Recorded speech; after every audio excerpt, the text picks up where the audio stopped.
Good morning. I hope you are doing well. Today we are talking about Vocal Health 101.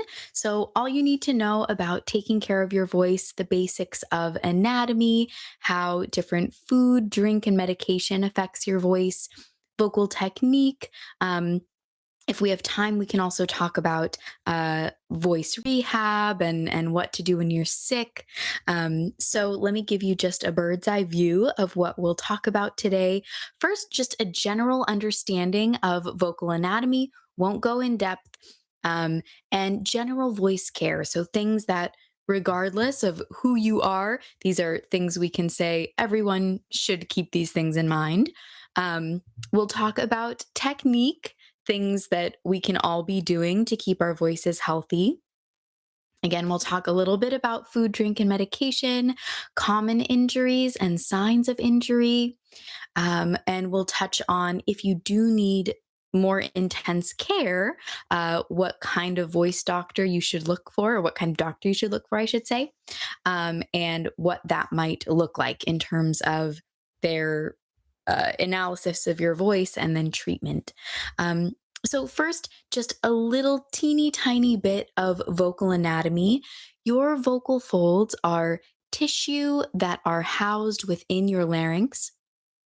Your larynx is also sometimes called your voice box. So if you, or your Adam's apple, by the way. So if you find that little bump or kind of notch in your throat, your Adam's apple, so to speak, you found part of your larynx. Your larynx, even though it feels kind of hard, is mostly cartilage, and inside there, you have your teeny tiny vocal folds. Your vocal folds, when I was younger, I thought your vocal cords, I called them at the time, and you can use either term, vocal folds or vocal cords are the same thing. I thought that they were straight up and down in your throat, kind of like guitar strings. But in fact, your vocal folds sit like this within your larynx. They are attached at the front and then they open in the back. And these teeny tiny tissues are vibrating, they're coming together really, really fast in order to produce sound. And that's how they produce sound, whether you're speaking, singing, humming, it doesn't matter. Um, that's how we produce sound. So, um, the only thing you really need to understand about this vocal anatomy, because this is a really common misunderstanding, nothing that you eat or drink is going to touch your vocal folds. So when we talk about a food, drink, or medication's impact on the voice, it's not the fact that it's touching the vocal folds and having an impact that way. It's how is it affecting your body more systemically. And so sometimes people will think that, let's say, drinking hot tea, for example, or drinking honey can coat their vocal folds. That is not true. If the food or drink that you ingest was touching your vocal folds, you would cough. You would have that sensation that it went down the wrong pipe, because in fact it did. Your larynx is at the top of your trachea, and the food and drink that you ingest, that's going down your esophagus. So, different pipe, and your epiglottis, that flap is helping you when you swallow to make sure that your food and drink does go down your esophagus, not down your through your larynx and into your trachea. So larynx, vocal folds inside. Next stop trachea. Next stop lungs. Okay, so general voice care. The best thing that you can do for your voice is hydrate. And hydration takes time. So if you hydrating your vocal folds and hydrating your body.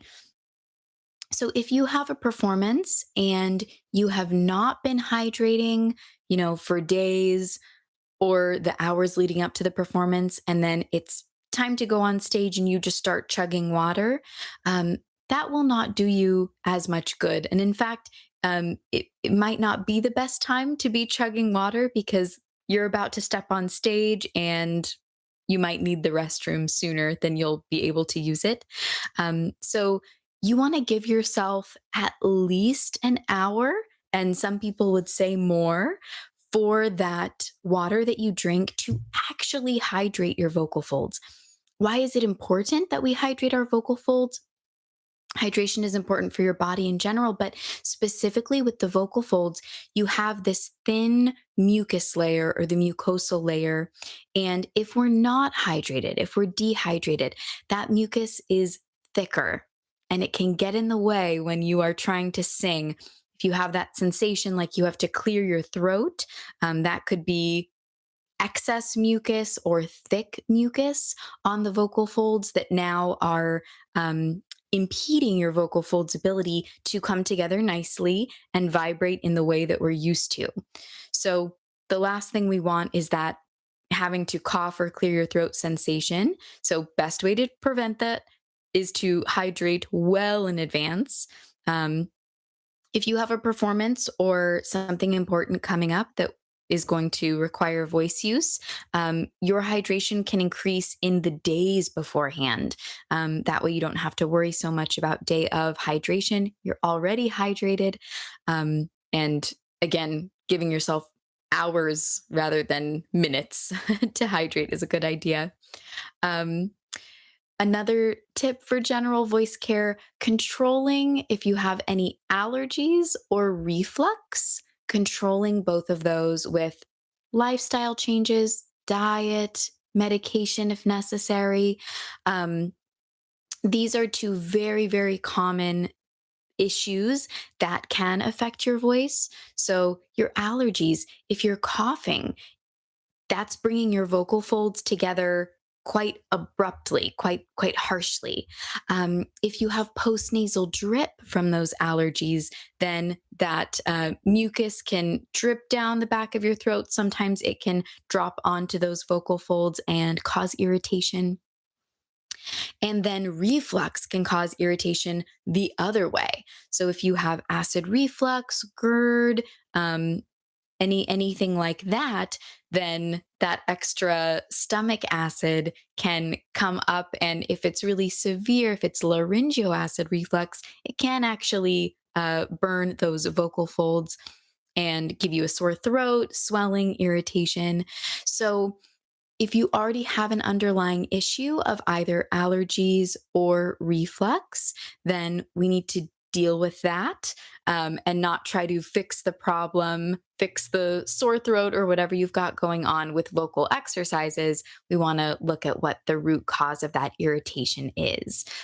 So if you have that conversation with your doctor and let them know as well, hey, I'm a singer or I'm learning to sing, and this is a concern for me. Another thing that we can all do for general voice care, and this is recommended by laryngologists, those are doctors who have specialized in voice use and in taking care of voice users, um, are regular saline sinus rinses. Um, you might be familiar with a neti pot. That's one way to do a saline sinus rinse. And thank you, Chrissy.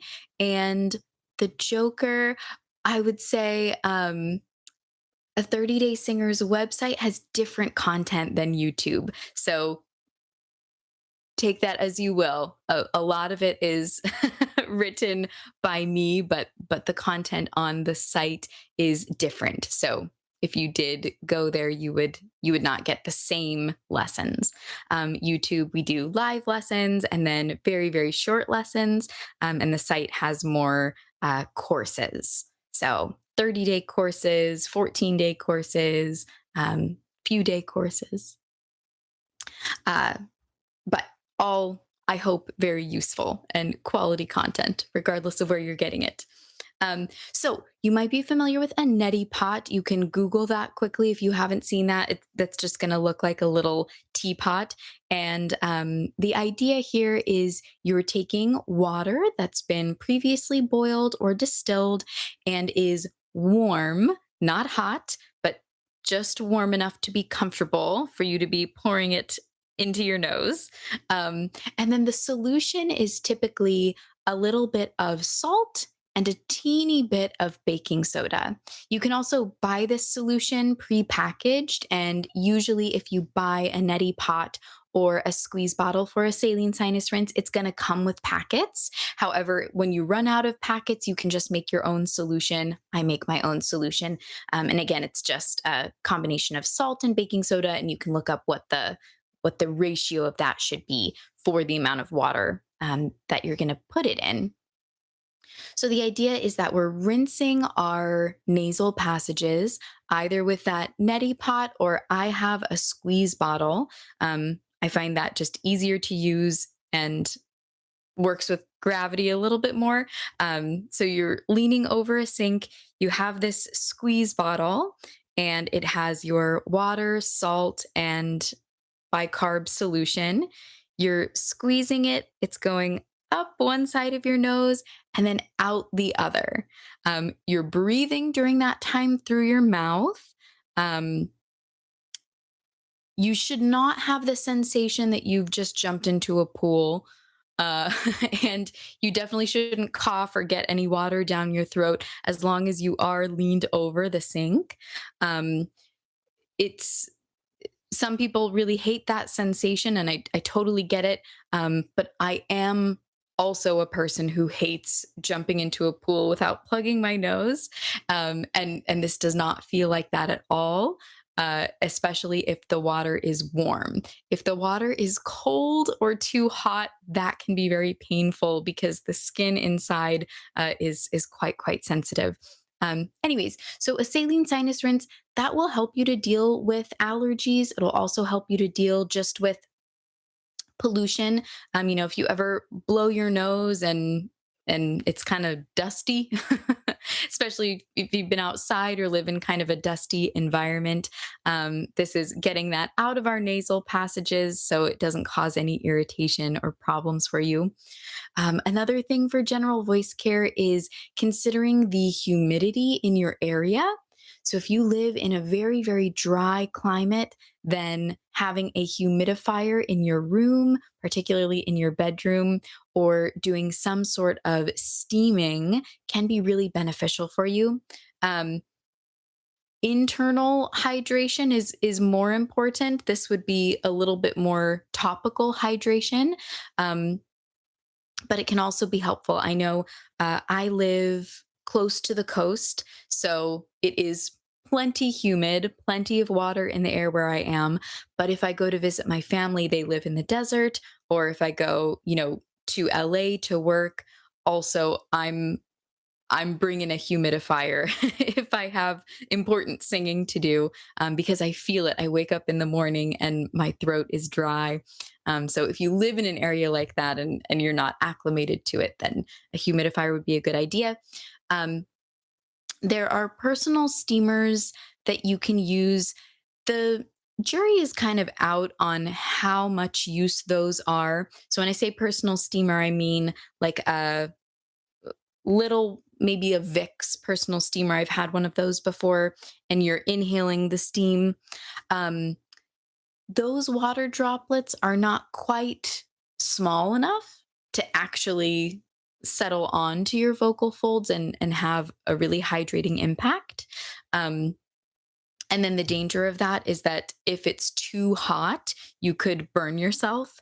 So most people will say if you're going to do the topical hydration thing, you should look into something like My Pure Mist is one. Um, there are others, but they're little handheld nebulizers, and those the water droplets are very fine, and they're designed for singers for this specific purpose.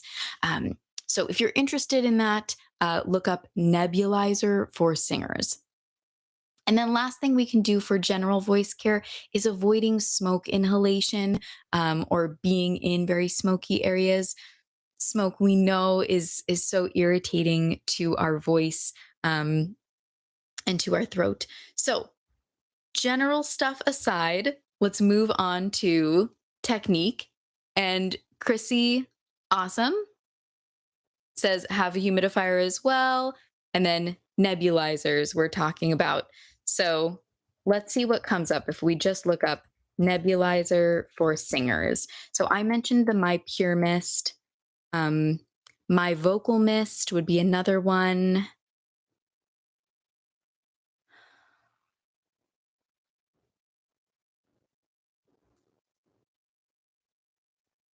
So see what you find. I don't personally have a nebulizer, but a lot of singers that I know do. Um, they are a bit more expensive than a personal steamer.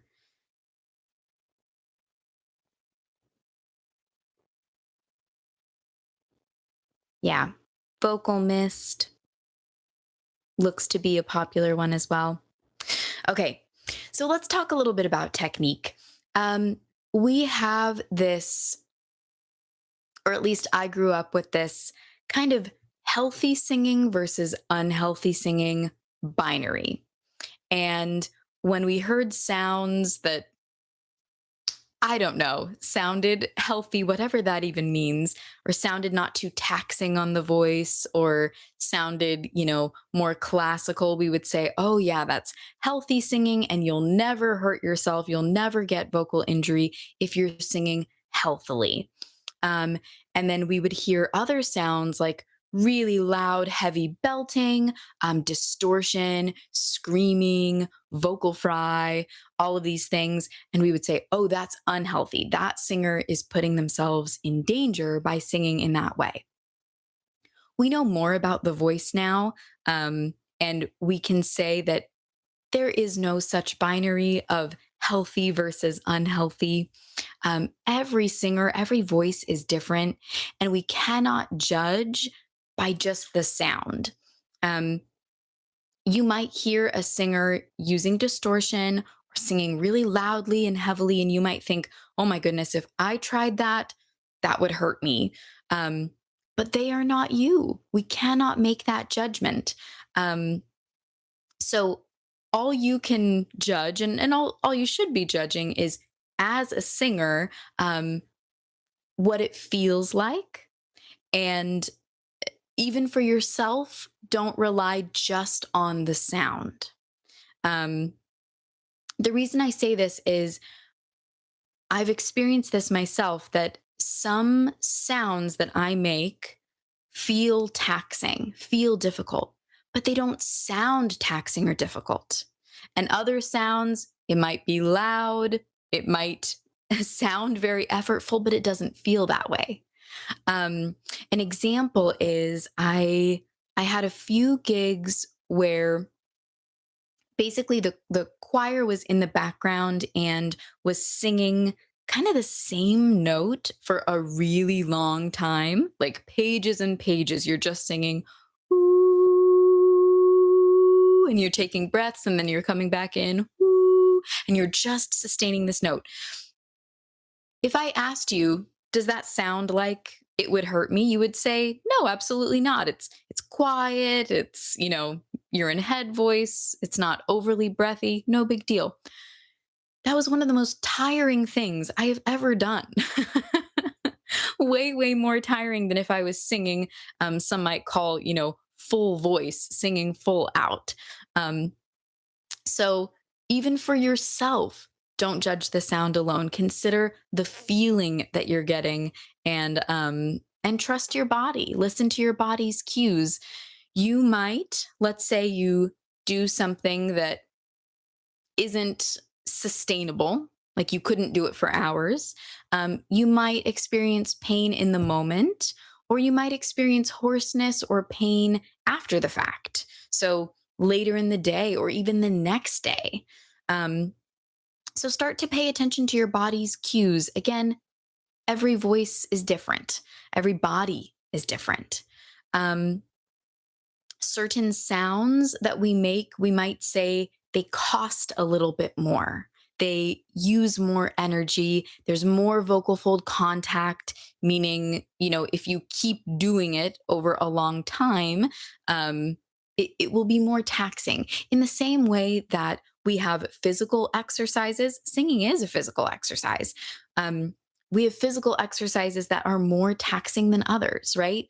Walking, most people aren't going to injure themselves walking. Some may, but for the most part, we don't think of walking as a really risky activity. Running, on the other hand, there's more impact, it makes you more injury prone. Um, and so, by that same token, there are some things that we do vocally, that cost more. One thing that typically costs a little bit more is belting, singing loudly, high intensity. Is that always the case? No. Can you belt in a way that feels really easy? Yes. But for the most part, I think most singers would agree that belting costs them a little bit more, especially a belt with a lot of chest voice quality to it, a lot of weight. Um, they won't be able to do that for 3 hours straight, whereas they can do other things 3 hours straight. Another thing that costs us a little bit more, and this sounds counterintuitive, but is singing very quietly and or breathily. Um, and that doesn't seem like it would be the case, but singing breathily, it's taxing. It's not easy to do because it's not an efficient sound. You're letting all this extra air pass through. That alone can be quite drying. Um, it's not the easiest thing to do.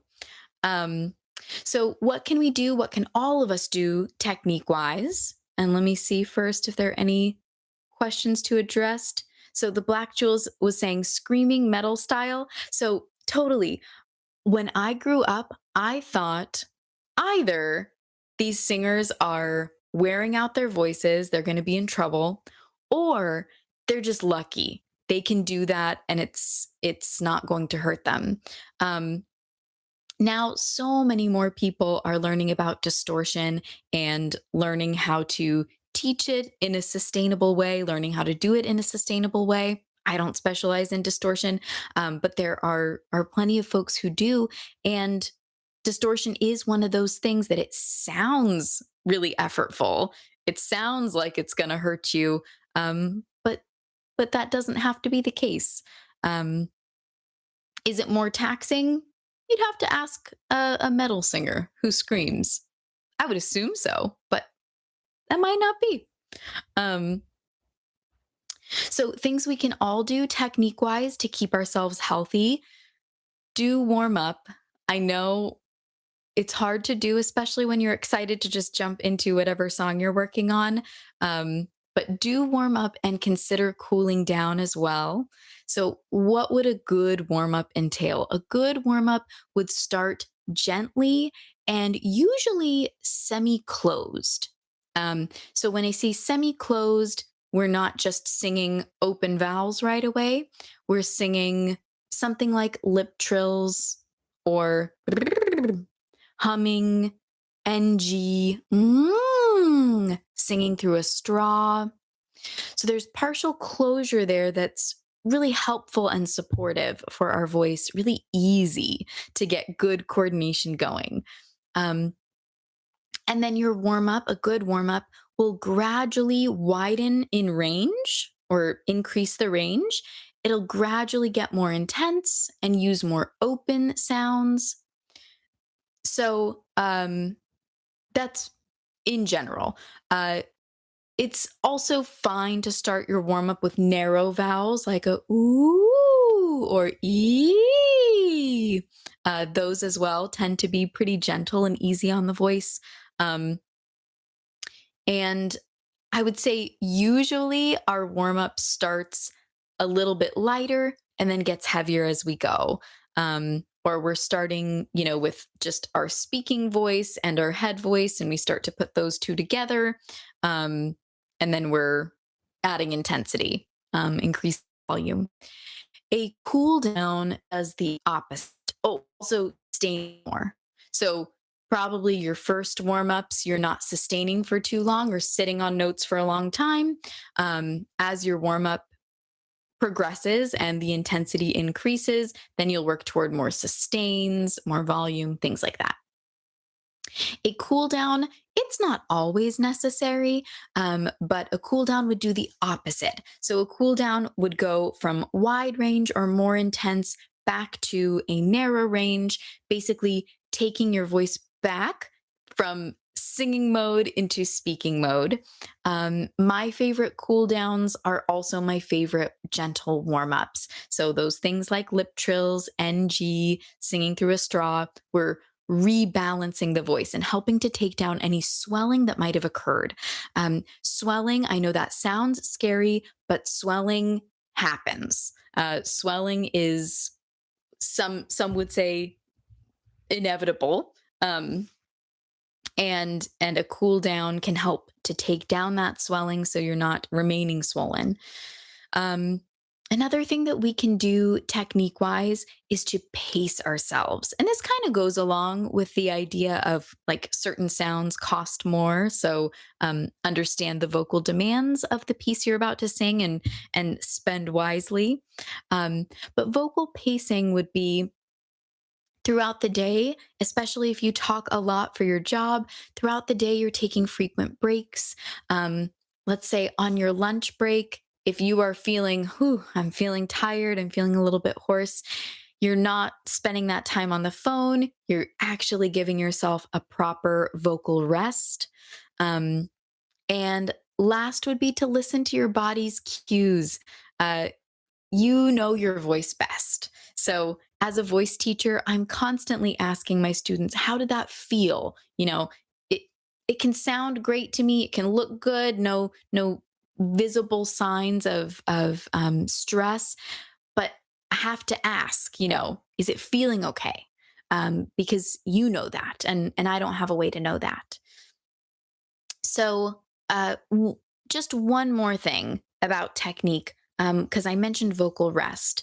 Vocal rest means ideally no singing or talking, or at the very least, talking as little as possible. So, when your voice is tired, when you're sick, you have a sore throat, um, these are times when it would be advisable to be on vocal rest if it's possible for your life. Um, and again, that includes talking because when you're talking, you're still using the same instrument, same structure. And when you have soreness, usually that means inflammation, and that inflammation is going to go down a lot faster if you're not using it, not using your voice. Um, okay, I have a few links to share with you. The first is an article that I wrote on the 30 Day Singer blog. Ooh, good question. Mia was asking, what about the tension in your throat you feel before you sing? Is that from being nervous? I think that's a great guess, Mia. I would say most likely if you're feeling tightness, muscle tightness, think about what happens in the rest of your body when you're nervous. I think you hit the nail on the head. Um, I know for me, when I'm feeling nervous, I might kind of hold a little bit more tension in my neck. We might clench our jaw without realizing it. We might squeeze our abs or our tummy without realizing it. Um, and I would guess that that's what you're feeling as well. And Nick said 100% spot on with the belting style. I can sustain that style around 45 minutes on a good day. I've constantly improved the technique over 9 years of training, but it's so taxing energy wise. Um, yeah, yeah. And some singers and teachers would say, ideally, for belting specifically, and for singing in general, that your body is actually more tired than your throat. That's kind of the ideal, is that we are using our abdomen, we're using our body enough so that it gets tired rather than just our throat getting tired. But hey, your voice will also get tired. I don't want you to think, as it would be a false belief. I don't want you to think that, oh, if I just sing in the right way, my voice will never get tired. No, you're still using it. It's kind of the same idea of like that example of walking. Like I can be walking, and as long as I'm not doing anything wrong, I'll get tired, I'll never get injured. No, that's not the case. You do anything for long enough, and something can happen. Um, what's more, and this is frustrating, but with the singing voice, with our voice, because it's a part of our body, it's also susceptible to other things impacting our body. So we've talked about allergies, reflux. We haven't talked about, but these are factors, huge factors as well. hormones, your level of sleep, your level of hydration, your stress level. Um, all of that can impact the way that your voice is functioning and how susceptible it is to injury. Um, so annoying, but is what it is. Okay, I was getting a link for you and then I never actually pasted it. So here you go. This is an article that I wrote um, on food, drink, and medication, what impacts your singing voice. Question first, I perform spoken word and sometimes my pitch falls flat as I'm projecting within my mix. Any warm ups, vocal technique, or vocal health tips to mitigate this? Yeah. So uh, I would encourage you to take a look at probably two things. Three things. Okay. So first, and this kind of applies anytime you're falling flat, mix or otherwise, but particularly in mix or in chest voice, I would take a look at your vowel shape. So if your vowel is really wide, so think a mouth shape like you're saying hey or yeah, um, that will tend to go a little bit flat just because there's more weight, more chest dominance, if you will, in that sound. Um, so if it's a specific word and it is a wider shape, then you might consider narrowing in just a little bit. So instead of hey, hey, hey, or instead of yeah, yeah, yeah.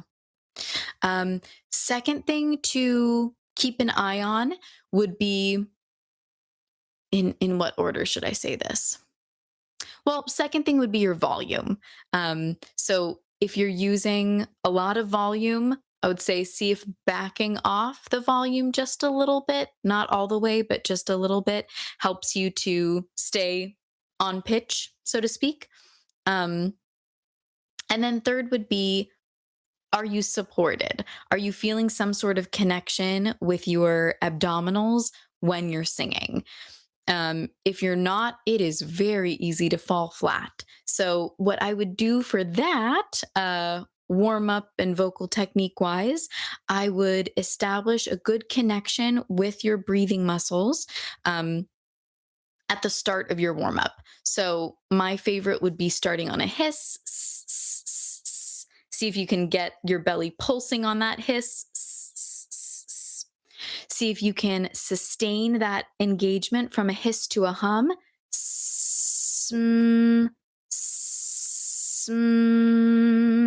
And what we want is to feel that belly engagement on a hiss and then to keep engaged on the hum.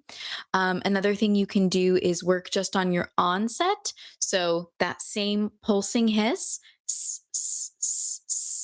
and then going to something sung. So something like he, he.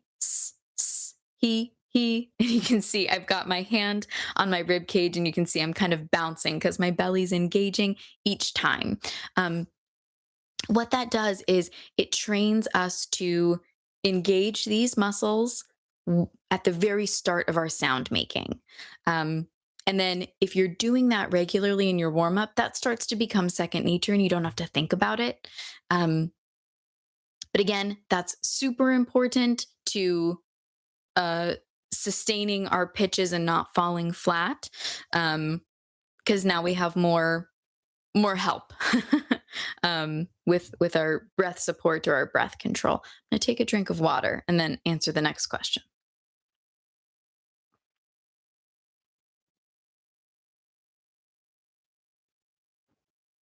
The Joker was asking about private lessons. Absolutely. So I offer private lessons, would be happy to help you out. Um, I can give you a link soon. Awesome. Okay, the Black Jewels, let me also get another link for you because I'm pretty sure I did a short lesson on falling flat.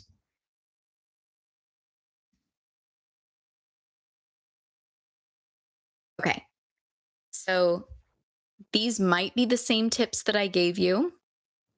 They might be a little bit different, but here's a really quick video. It's just under 3 minutes, with a few tips to help you stop falling flat.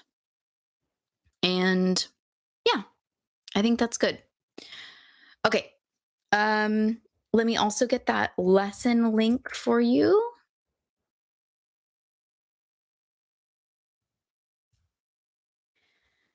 And that was for the Joker Gaming. Okay, so now we're taking a look at that first link that I shared, the food, drink, and medication. Um, and you don't have to read it now. I'm just going to kind of scan through. So, with food, the two biggest factors, we talked about this a little bit, are mucus, the mucosal layer on the vocal folds, and then acidity, because that can be problematic with acid reflux if it's coming up so far that it is reaching your vocal folds. Um, so, as I wrote here, if a certain food thickens or increases your mucus, then the mucus on your vocal folds can become problematic for your singing. Um, some common ones that you'll hear about are dairy and sugar. Um, they do not affect every singer, so you don't need to just avoid those foods kind of carte blanche. Do an experiment, see if you notice a difference. And if you do, then hey, that's a food that you can easily avoid. Leading up to important singing, or if it's causing such problems, maybe cutting it out most of the time. um and then acidity we talked about as well. Acid reflux is laryngeal acid reflux is not nearly as common as acid reflux would be. But if you do have it, then of course that would be a factor as well, and dietary lifestyle changes to help deal with that. We talk about drinks a little bit. Caffeine can be dehydrating. Some singers have a problem with it and avoid it before they sing. Others just increase their water intake. So, again, you don't need to avoid things without doing a little test first. Experiment, because if you feel fine, you're fine.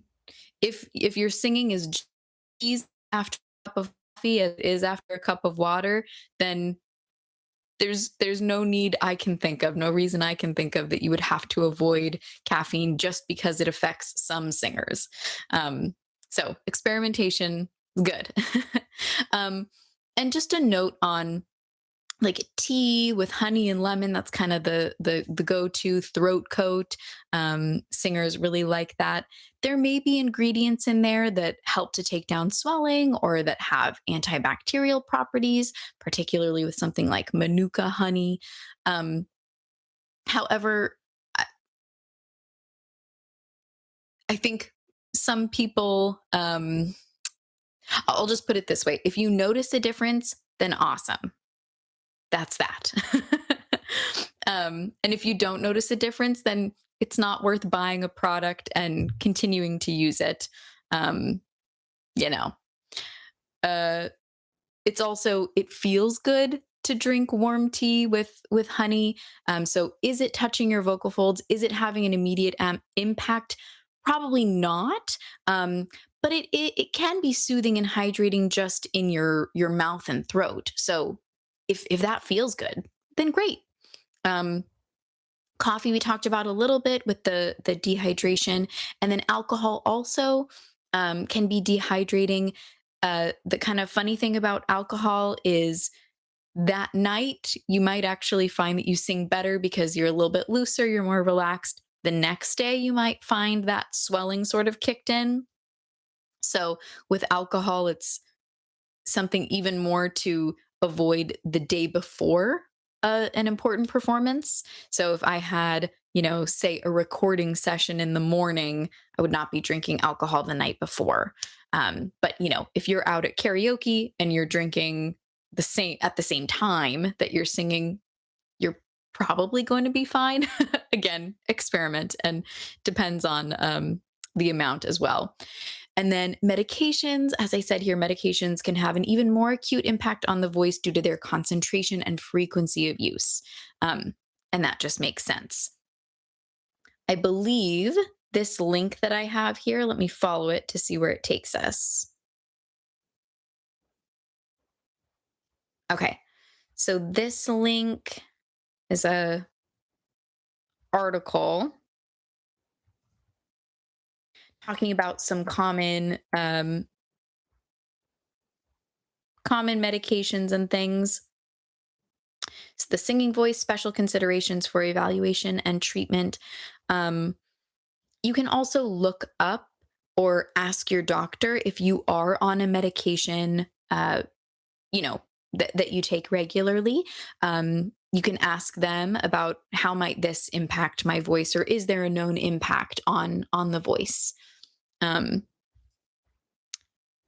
so moving on, I have another link to share with you. Alice is asking if I use mixed voice a lot, can it be taxing on the voice? Um, on a show, do I have to use that sparingly? So, Alice, most people would say no, that mix, just being a nice balance between your chest and head function, should feel pretty easy to use quite a lot. But without hearing you, without knowing what you sound like, I I hesitate to say, "Oh yes, do it always." You really just have to listen to your body because again, mix being a balance of chest and head function. Let's say you're using a, chest dominant mix quite heavily, um, then that could tire you out a little bit more depending on your voice and your body. Um, so I would say it's a question that generally, I would say mix shouldn't hurt you. That's just kind of nice, balanced singing. Um, but if you're noticing, okay, I'm singing in this way and I'm getting tired more quickly, then that's something to take note of. Um, and because mix encompasses so many different things, that's just it's a tricky question to give you a definitive answer for. Um, the Joker, do I have to sing to have a better voice or are warm ups enough? You should be singing songs because that's the whole point. Um, if all you do are warm-ups, you might get amazing at warm-ups and you might have smooth transitions and have all the ingredients to transfer that well to singing songs, but you've got to actually take that step and work on songs because songs have things that warm-ups do not. Songs have different lyrics. Songs have phrases and emotional connection and melodies that jump around in ways that warm-ups do not. So absolutely song work should be a part of your practice to be well-rounded. Um, and Life is Music, do you have any recommendations or videos on how to properly do all your vowels? Yes, that's another complicated question. So, if we're talking about if we were in classical singing world, then that it would be a very very easy answer. And actually, this video kind of addresses it, or at least gives you some exercises. Um, it's about lining up your vowels. Uh, Essentially, the idea behind that is fitting your vowels into a more consistent shape. So the example, instead of going a I o U, and all of those big changes, a I o U, you're keeping a bit more consistency so your tone isn't all over the place. So that video that I just linked will give you an exercise to cover that. But more generally, vowels. And let me give you another lesson.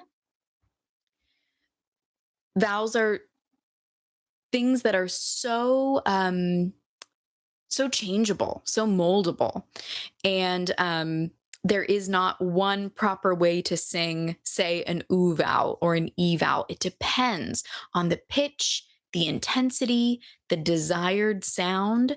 So What's more important is kind of an understanding of vowels, um, what certain vowels are good for and what they're not good for. For example, an oo or an e vowel, wonderful for getting you into head voice, not so great for belting in general. And so those, if you're trying to belt on an oo vowel or an e vowel, that would require modification. So, so that live lesson that I just linked, that's vowels for vowels for beginners. I think that was called, and that would be a good place to start. If you just type into YouTube vowels 30-day singer, um, this is a topic I've addressed quite a lot. So there's narrow vowel modification, wide vowel modification, delay your ending consonant, so hold out your vowels and sound better. Vocal diphthongs, beginner's guide to diphthongs made easy. So there's vowels are, I don't want to say complex, but like I said, they're so moldable, and there isn't just one way. Unless you are singing in one language all the time and one style, one mode, so to speak, then we could kind of simplify. But that's also the beauty of vowels, that we can change them. Um, Got it. So the Joker was saying, I want to learn more, but I'm stuck with how to sing high and daily exercises. Um, yeah. So I get it. That's kind of something that a voice teacher could help with, helping you apply technique to songs. But hopefully I can help get you started. Let's see. So I would check out this exercise, not this exercise, this video. This is applying vocal exercises to song work. And then here's another live lesson on song work. And this is just giving you ideas for your practice. I think I have maybe one more, an article that I wrote. How to choose and work on a song. So I'm going to get you that link as well.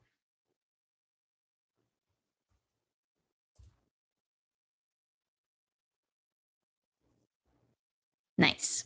Okay. So this last like 12 minutes will be kind of a mix of us wrapping up vocal health 101 and questions. So you can continue to ask questions. Just want to make sure that I've got you all the resources and info I think you need. So this article that I'm about to link is Vocal Nodules Preventing Injuries. So this is a good article for you to have on hand. We talk about how and why does vocal damage occur? What if I'm sick? I'm not sure if I have vocal damage. How can I tell? So let's go over these signs really quickly. The most common sign of vocal damage is hoarseness, and that refers to an abnormal vocal quality that might be manifested as a voice that sounds breathy, strained, rough, raspy, tremorous, strangled, or weak, or a voice that has a higher or lower pitch. Other common symptoms include loss of range, pain or discomfort when talking or singing, inability to sing quietly, inability to sing in head voice or falsetto, ooh, chronic vocal fatigue.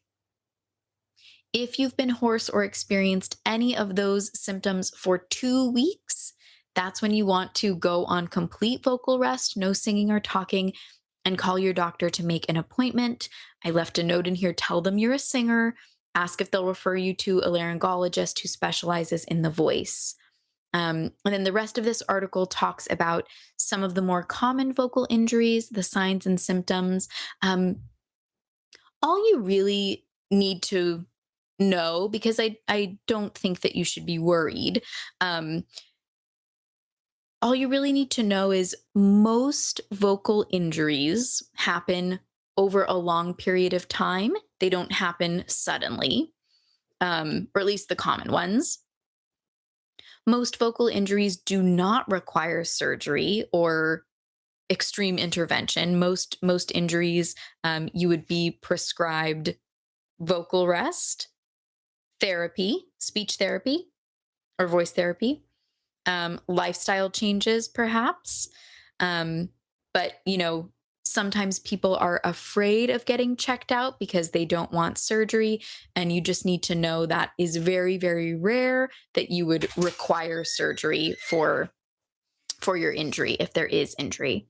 Um, so, a laryngologist is a doctor who has specialized in the voice. And usually they work with professional voice users, singers. Um, if you do end up going to a laryngologist, a few things to ask for, if possible, would be a rigid scope through your mouth. That's best because the camera is bigger. I know most people would prefer the scope through the nose, and that's probably what's typical if you go to an ENT is it's going to be a flexible scope down your nose. Um, but if you can handle the rigid scope through your mouth, the camera is bigger. Another thing to ask for is what's called video stroboscopy. There's flashing lights and there's video footage. The nice thing about that is you have that footage for posterity and for a second opinion if you need it. Um, some people will even recommend going to get scoped while you don't have any injury, particularly if you're a professional voice user, so that you have image of what your vocal folds look like and how they function when you're feeling healthy, when nothing is feeling off. Um, the That might not be covered by insurance, probably is not, so it's certainly not a must, but laryngologists might suggest that that you know what your baseline is. um, so that would those would be kind of the steps that they would take you through. They would do an assessment of your voice. They might have you sing a little bit, and they would visualize your vocal folds by getting you scoped, is what they would call that. Um, so again, not anything to be afraid of, because let's say you're having these troubling symptoms. We want to know what's going on. And, if nothing's going on, we want to know that too. Uh, but no need to avoid the doctor for fear of bad news, because once they can tell you what's going on, then you have a treatment plan. um, and Nick was saying, sorry, meant the food and drink blog in my question above. Oh, where was your question, Nick?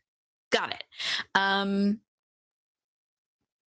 So Nick was asking about juices that would be least irritating on the voice to drink. Of course, depends on each singer, but in general, Nick, my considerations when it comes to juice would be sugar content and acidity. And so for me, yeah, again, singer dependent. If acidity bothers you, um, then anything lemon, orange, grapefruit, lime, that good to avoid. But I find that me personally, I'm a bit more sensitive to sugar. And so if I'm drinking a lot of sugary things or eating sugary things, I feel that mucus on my throat become more of an issue. So that's my consideration. And the Joker was saying the problem is I've got very lazy. I used to learn a lot of stuff, but now I need help or a mentor. Yeah, and it's good to know. That's kind of how I book voice lessons. I book them on an as needed basis. When I feel stuck or like I've reached a point, a hurdle that I'm having a hard time getting over myself. So that's kind of my approach as well. If I've gotten a little lazy uh, or stuck.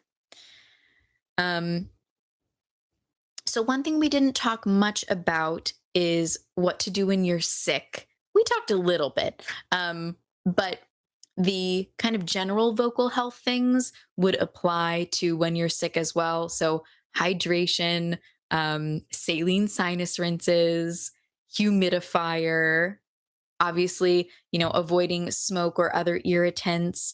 And probably the biggest thing when you're sick, particularly when you have a sore throat, is vocal rest. And we talked about that as well. That means as little voice use as possible, including talking, including any kind of noise making. Um, I would also encourage you, when it comes to those common injuries, or sorry, common signs of injury. Um, One of those signs was, hoarseness for 2 weeks. Let's say you're sick though.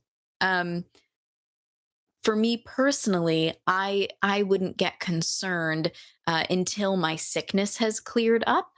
I would not count that within my 2 weeks. Um, Other people might think differently, but if you've been sick for a while, then you know that sore throat or that cough, and then the irritation from the cough can take a while to resolve. Um, so I would not get concerned. Would just go on vocal rest and do all of those things that we've already talked about. Um, and I think it's worth mentioning as well. I work with a lot of singers, beginning and not beginning singers, and it's very rare that I hear something that gives me enough concern to say, "Hey, I think you should get checked out before we continue with lessons." Um, but again, if that is the case, you'd rather know. You would rather deal with the underlying issue than just do some vocal exercises and anyways. Um and Nick is talking about cranberry juice. If sugar affects you, that is. If it doesn't affect you, then, drink up. More power to you. Um is singing voice really similar to speaking voice, or we have to use different voice while singing? Okay, so it's the same structure, same instrument, but you bring up a good point. So your speaking voice, the function of your speaking voice is most similar to what we'd call your chest voice. So I'm talking and then now I'm singing in my chest voice. And then we have other functions though. We have our head voice or falsetto function. Ooh, it's the same instrument, totally same structure and all of that, just a different function. So when you're in head voice or falsetto, your vocal folds are stretched out a bit thinner. There's another pair of muscles that are responsible for that stretch, but same vocal folds, same idea of breath passing through, vocal folds vibrating together. So yeah, it's not like we're singing from two different places. We're just using those tissues and those muscles in slightly different ways. But again, when you're speaking versus when you're singing in chest voice, that's functionally the same. Um, Good question though. Last couple minutes. Any questions you've got? I'm going to take another drink of water. We talked so much about hydration, and I think I've taken one drink of water.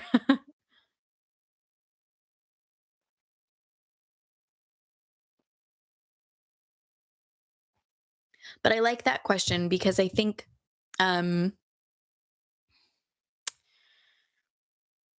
I think what you might be referring to, and what I've heard other people ask is, obviously it's different than me just going, "Hello, how are you?" You don't go, "Hello, how are you?" when you sing. There's something more to it. But where that comes in is our sustains, our vibrato usage, and then how we, what I would say, shape the tone. Um, how are we shaping our vowels? How are we shaping our phrases? Um, but at least the very, very basic level of, is it the same instrument? It's the same instrument. And in fact, a lot of exercises that we do use our speaking voice, particularly for singers who um, tend to sing very lightly or breathily, then we get them using their speaking voice quite a lot because that's natural and easy, and is part of your singing range overall. All right, my friends, I will let you go. Thank you for being here. And all of those links, I hope you find them helpful. There are other live lessons on here that address vocal health and vocal rehab. So if you want more, check those out. All right, I'll see you next week. Bye.